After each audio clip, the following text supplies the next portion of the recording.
Hello, and thank you for joining us for Season 5, Episode 5 of Adventures in Fly Tying. And now here's your host, Joe Cornwall. Start by mounting the hook in the vise. The first step, of course, on any fly is to lay down a nice, solid, flat, smooth thread base. And this is no exception.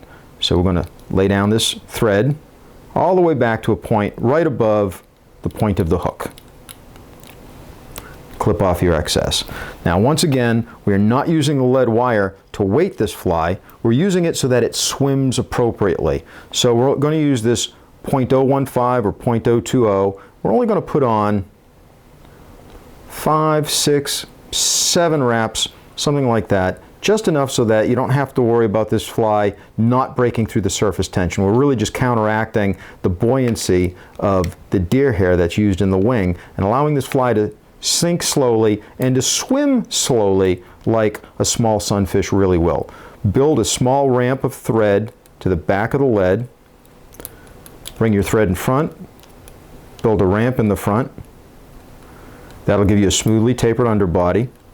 Now, our lead is locked in place. We're ready to do the tail. One of the big differences between the way that this fly is tied, the way Ward Bean ties it and Dan Blanton ties it, and the way I'm going to show you now, is how we combine the tail and the body.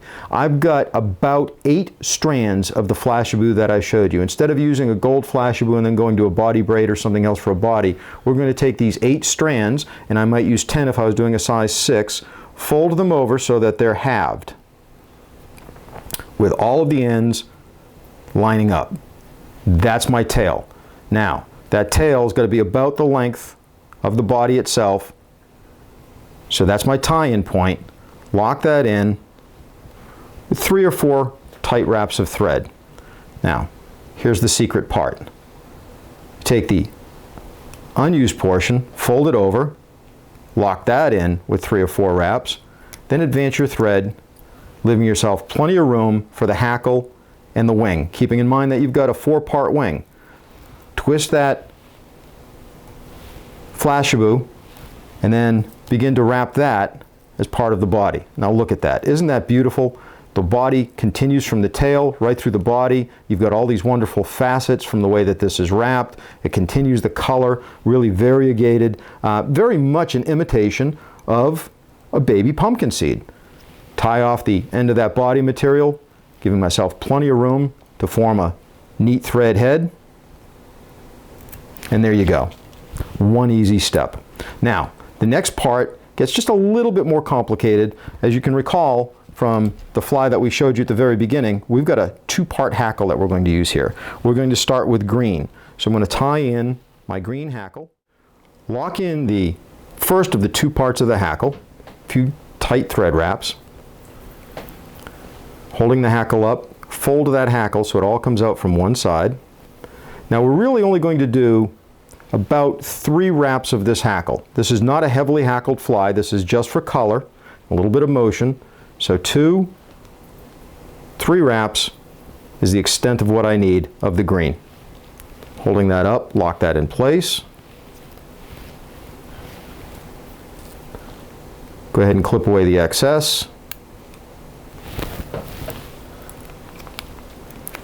And I like to wrap back over that. That locks everything in place. Now, the first part of that hackle is done. The second part would be the orange. Lock that in with a few wraps of thread. Same thing, fold the hackle fibers back. You could even wrap both the orange and the green simultaneously. It will give you a slightly different effect, but the orange layering in front of the green really does imitate the fins of a small sunfish or a small bluegill. Lock that in, a couple of wraps of thread, cut off the excess, fold it back, wrap over the beginning of the hackle. That's going to hold it in that swept position, give you plenty of room to tie in your wing. So we have the orange, we have the green, we have the body. Now let's get on with the wing. The first part of the wing is a clear crystal flash. What I'm going to do is I'm going to take just about, I don't know, 8 or 9 strands at the very most, fold them over, tie them in at the top, lock them into place.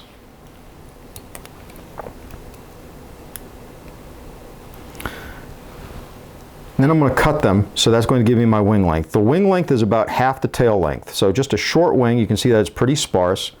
The next step on the wing, we want to keep this sparse, a little bit of bucktail. I'm only going to use perhaps 25 hairs or so, just a little bit longer than the Crystal Flash.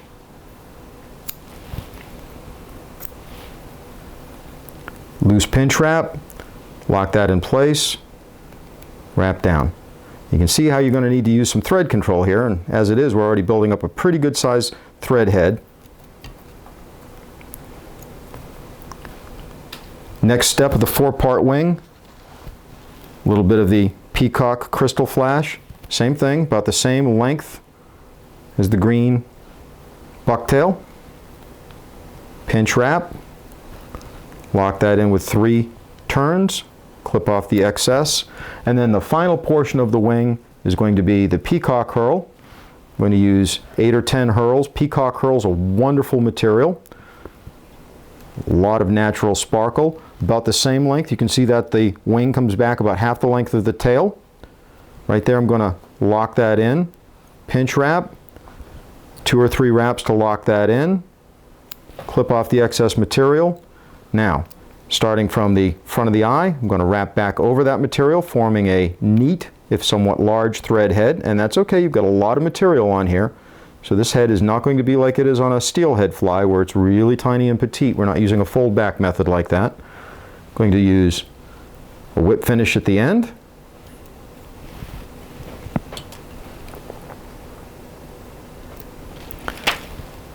Add a coat of Sally Hansen's Hard as Nails.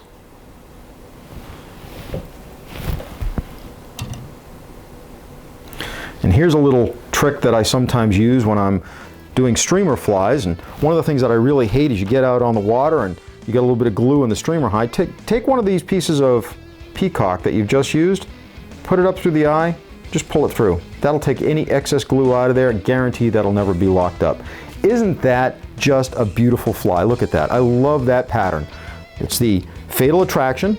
This is Ward Bean's interpretation of the baby sunfish, the Flyfish Ohio interpretation of the baby pumpkin seed. You can tie this in a number of different colors on Ward's website. He has this in a generic bait fish pattern as well as a black or dark pattern for night fishing. But boy, I love this size 6, size 8, summertime fishing, great imitation as a sunfish. This is going to be awesome. Till next month, tight lines.